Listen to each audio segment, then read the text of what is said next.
살아가면서 심적으로 이해가지 않는 영역이 생각보다 많습니다. 이번 영상에서는 그중 일부에 대해 설명해 보도록 하겠습니다.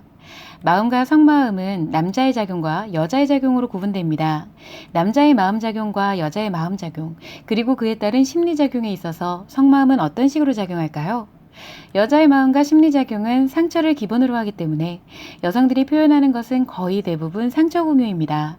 여자의 마음과 심리는 간접 경험에서도 직접 경험처럼 자신의 감정을 생성합니다. 그러나 남자의 마음과 심리는 간접 경험을 자기 것으로 만들지 않기 때문에 여자를 이해하지 못합니다.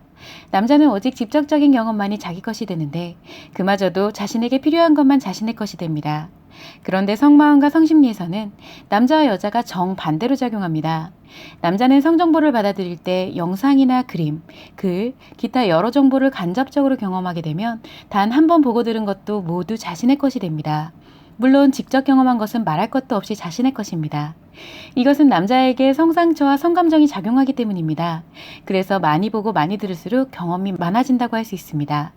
반면 여자의 경우 성마음과 성심리에서 간접 경험한 것은 절대 자기 것이 되지 않습니다. 그러나 만약 성정보를 직접 경험하게 되면 그것은 모두 자기 것이 됩니다. 이 차이가 마음에서 자각되어 표면적으로 보여질 때는 굉장한 차이를 갖습니다. 이러한 원리에 의해 마음에서는 여자가 굉장히 많은 기억을 갖게 되고 남자는 필요한 것만 기억하며 그마저도 돌아서면 잊어버리게 됩니다. 이것은 노소가 모두 같습니다. 즉 남자는 무언가를 자신의 것으로 만들려 할 때 직접 경험하지 않는 이상 만들어지지 않는다는 뜻입니다.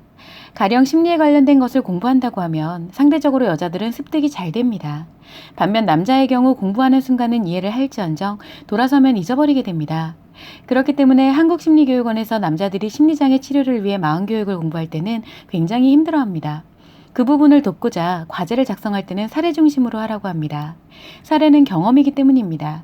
반면 여자들은 성에 관련해서 수없이 보고 들어도 돌아서면 잊어버리게 됩니다.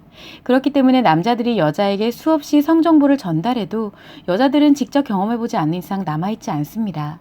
이와 같은 원리에 의해 여자들끼리는 어떤 말을 해도 상처가 공유되고 남자들은 성에 대한 대화에서 무조건 성 경험이 공유됩니다. 그래서 성교육을 하는 남자는 성상처가 굉장히 과도해지고 마음 강연을 하는 여자들은 상처가 굉장히 과도해집니다. 이것은 굉장히 중요하고 기본적인 내용이기 때문에 마음과 심리, 성마음과 성심리에서 남자와 여자가 각각 그렇게 작용한다는 것을 유념하시면 좋을 것 같습니다.